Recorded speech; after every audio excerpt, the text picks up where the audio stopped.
assisted me in looking around the country to find out how to make the budget transparent. And we were able to work together with their superintendent and build an online budget tool, which is now up in its first stages, so that the school district's budget is searchable online. I think this is a great first step.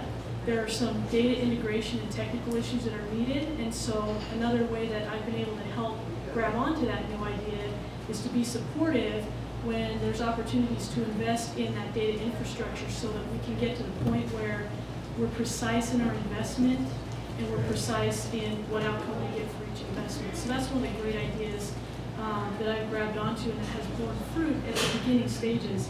Another one is our helping our young people graduate.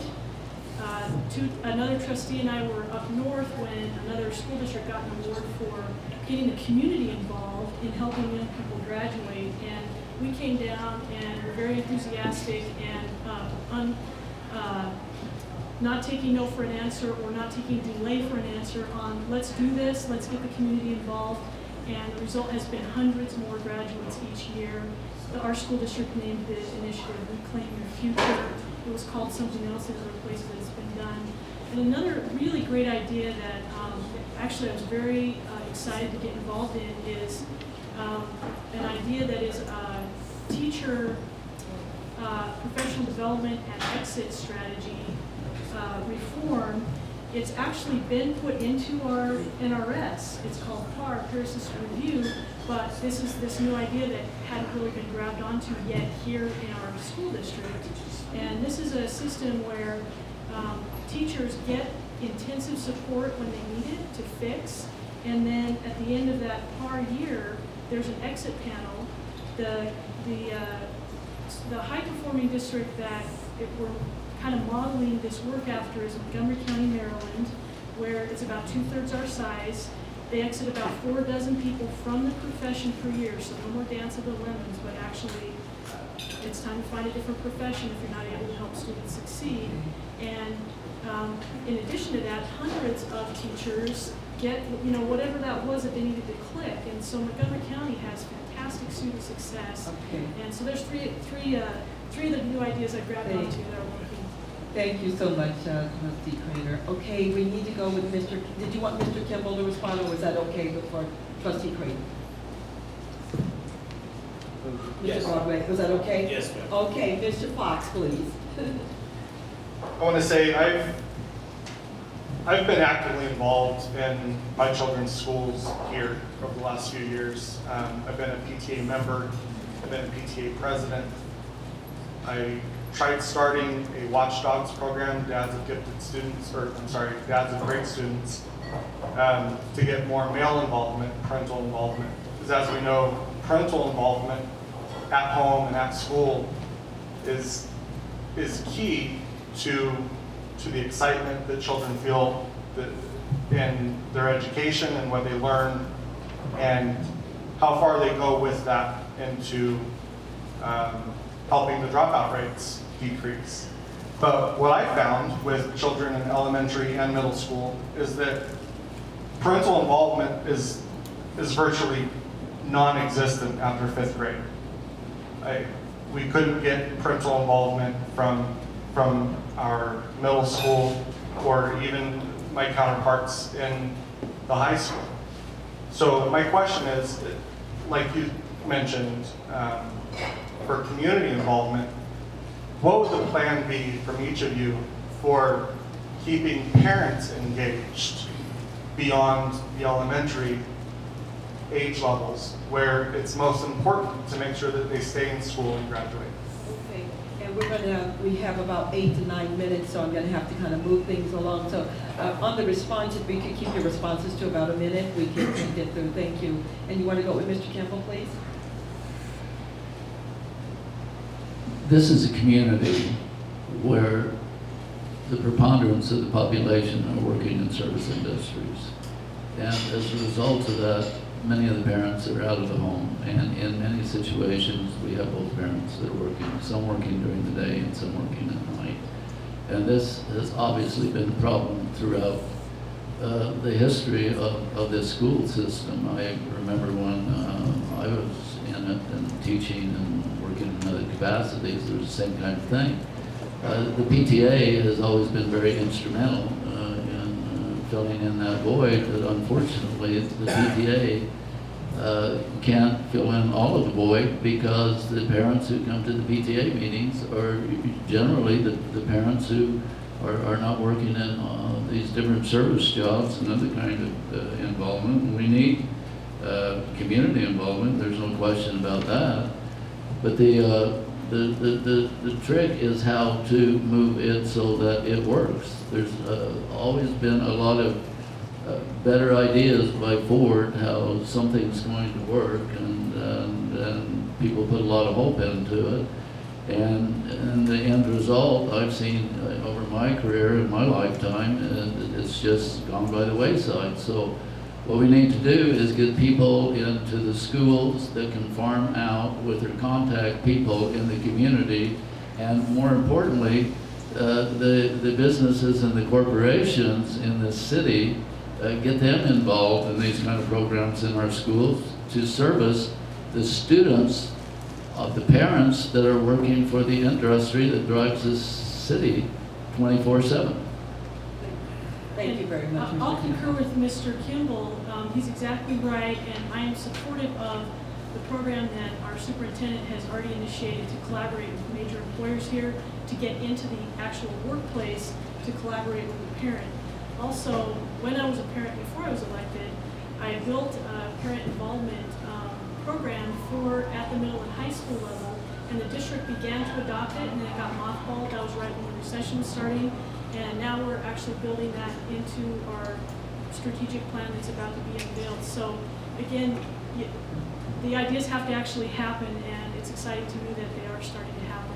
I just would add one thing, and that is the most important. It is very important for our parents to be in our schools, but the most important is for us as parents to feel like our choices and our decisions about our kids are real and they matter, and to know what the most important things are to do with our children as our parents, to be involved in their learning.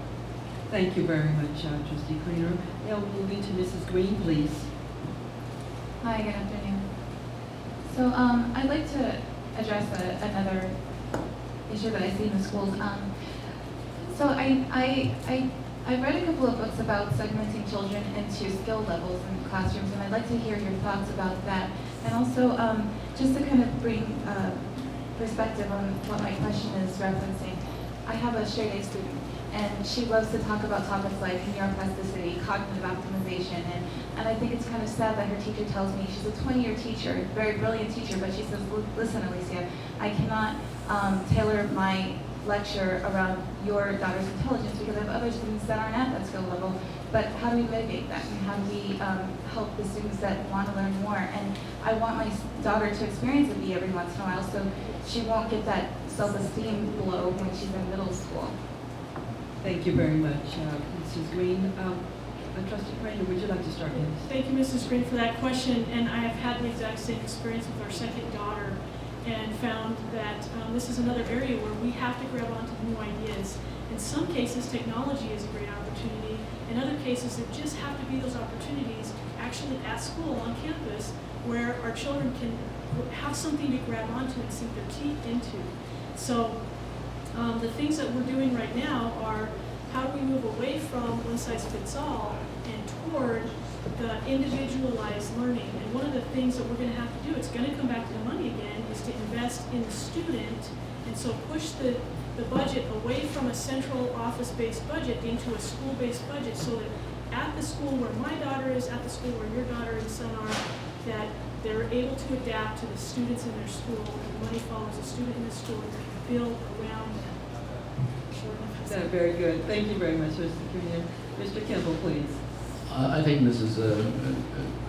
Cranor pretty much said it all. If you want to restructure a little bit, maybe I can add some thoughts into what's already been said. It's your choice. No, you just go ahead, Mr. Kimball. Okay. It's your choice. Yeah. You can modify as you go on that, on her question. I can't hear her mic very well. Oh, you can't hear her mic? No, that was my. Oh, I said it's your choice. If you agree, then I'm satisfied with your Okay. response. if you agree with what Mrs. Cranor, Trustee Cranor said. I still can't hear that. Just if you agree that she's okay with it. If you agree with what's already been said, she's fine. Well, yes, I am. I'm sorry I couldn't hear you very Oh, well. sorry. Okay. All right, thank you very much. We're now moving to Mr. Baca. Well, thank you both for being here this afternoon. Appreciate it. My question is for Mr. Kimball. In your opening remarks, what I took away from it was you've been part of a system for quite some time. And as a parent of kids in the public school system at this point, I look at it not totally failed, but it's in a bad position, as we all agree. What new ideas, or what have you done? What new ideas will you bring to the table from outside of the culture that are positive, and if you looked outside the culture, maybe glean ideas from different school districts or anything? What are those ideas and how will you implement them? Well, thank you for that opportunity to express my thinking on that. I was a very, very successful teacher. I was listed in Who's Among American Teachers twice. If you walked into my classroom, I've taught everything from elementary to middle school to gifted and talented. Dr. Young recognized my ability and hired me in that. I used a lot of revolutionary kind of ideas. I used to teach with a microphone, and I would, when we would do English, I would have the students write plays, and they would have to perform the plays where they were getting not only the written experience, but the oral experience, the total communication experience. When I started teaching the summer school, I used to created concepts in developing science projects and science fairs and all those different kinds of things. And it's been my observation as a teacher that most teachers are structured, I'll use this word out of paranoia, that if they don't follow every letter to the law in the curriculum guide, they're going to be fired. And I think that we need to allow more creativity and more expression on the part of teachers who can bring out these interests and these individual interests of these students without jeopardizing the ability to achieve a certain level on the test scores that the public expects. Because children are actually live, real people, and students learn in different ways. All students do not learn the same way, and I believe that we need to have more leeway on the part of the teachers to unleash the creative, individual, intellectual potential of all students, not just like at elementary school, but middle school, high school, all the way up. Thank you very much, Mr. Kimball. Was that just mostly for Mr. Kimball at this time, so we could, so we'll move now to Dr. Dupre, please. Yes, you talked a lot about grabbing onto new ideas. Are we grabbing onto new ideas from successful countries? For instance, Finland rates #1 in the world for education. They teach a lot with art, with music, with nature, and here we talk constantly about technology. Would you talk about that? Thank you for that opportunity. I certainly don't want to come across as that technology would replace our teachers. And actually, yes, the PAR program, in fact, is a great example of something that's being built around that kind of level of professionalism that a teacher should be. And that's why we're grabbing onto that particular idea, to professionalize the profession of teaching. And it's an individualized, let's improve what can be improved, instead of everybody has to fit. As I agree, again, we seem to agree a lot today with Mr. Kimball that there's got to be that opportunity to look at the child in the eye and sense what's making the light come on and go in that direction, rather than have to conform with like 11 minutes of this and 11 minutes of that, or whatever it is currently across America. So yes, breaking it open, and I love studying successful places, and that's where we find the great ideas to grab onto. Thank you very much, Trustee Cranor. Now moving to Tom Blanchard, please. Again, thank you guys both for coming. And student safety, school fight policy has been in the news of late.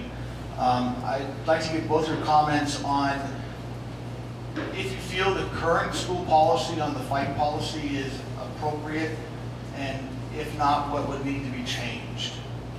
And I'll let Mr. Kimball go first. Okay, Mr. Kimball, please. That is a major, major problem. There's no two ways about that. And any child who comes to school, whether they be in kindergarten or senior in high school, should be able to enter a school campus without fear of being beaten up or attacked or bullied or whatever while on that campus. And we need to be extremely cognizant of that issue. And that is really a difficult thing to try to deal with. We have the school police there, we have all of these, we have deans, we have all of these different ways of trying to handle it. But in the end, there are many students that are victimized. And unfortunately, the situation at Thurman White Elementary School is the situation that stands out exceptionally vivid in my mind, because that young girl is now in the cemetery, and her parents were crying out, trying to get this issue resolved. But on the other side of the coin, everyone can't come running to the school board and the superintendent of schools to say, come and rescue my child. That needs, there needs to be expansion and built-in procedures that can greatly enhance the safety of any child who enters a Clark County School District facility on any given day of the week. And that, to me, is a major, major issue, because every day, if it's not here, it's somewhere else where a child's lost their life or been victimized. And no child should have to go to school and fear for their life rather than learning that the taxpayers are providing for that child. Thank you, Mr. Kimball. Thank you very much. And, Can I answer yes, that? yes, And, ma'am. and yes, student safety has to get better. It has to be safe to go to school. My children have to be safe when they go to school if they're going to learn and succeed. So we do have a lot of procedures and policies that are very detailed, and also some Nevada revised statutes. However, if they're adequate or not seems to depend on where you are. So the approach that I'm hoping that we're going to succeed with is find the schools that are succeeding and build on best practices. This is one of those areas where there are nuances to what kids bring with them to school. There are nuances to their backgrounds that may influence how they behave at school, and yet all throughout the district, there are schools that are succeeding in safety, so we've got to find those best practices. Thank you very much, Trustee Cranor. Now we're having a couple minutes left, and so that we're going to end with our judge. Okay? Thank you, Dr. Green. Just to be fair, I'll ask you all the same questions that we asked Trustee Edwards and Mr. Kraus. You're going to be walking into the ballot box in November. These are hypothetical ballot questions. I would ask you to please answer for or against. Would you be for or against having a constitutional law course required from grades 9 through 12? Ms. Craig. Yes, or at least curriculum within a course. Mr. Kimball. I have mixed feelings on that. Just for or against? I'm against it because it doesn't take in the creativity for the students. And are you for or against Common Core? For, and then after I vote on the ballot, I advocate to take it back from the feds and use it for what we want it for All the right, kids. Mr. Kimball. I'm for it. And the Education Initiative, question 3, the gross receipts tax, you for or against it? With apologies, and I've been advised that as a current trustee, I'm not allowed to take a position. Okay, I understand. Mr. Kimball. I am against that. Okay, school vouchers? Against, and I want to talk to you about that because my position is unique. All right, Mr. Kimball. What's the question? School vouchers, are you for or against parents having parental choice to put their child to the school of their choice through a school voucher program? Yes, I am. For that? Yes. Okay. English learner students, would you be for or against having them achieve a certain level of proficiency in English before they're mainstreamed into the regular classes? Depends on the student. I know you're going to call me once right now. Just for or against? For and against. Okay. Mr. Kimball? I'm for. How about breaking up the school district into smaller parts? Yes, as long as we find a way to afford it. So Okay. the money's still in. Mr. Kimball? Absolutely not. No? No. Against? You're against that? Okay. How about ROTC classes or recruiters on campuses? For. Very definitely is.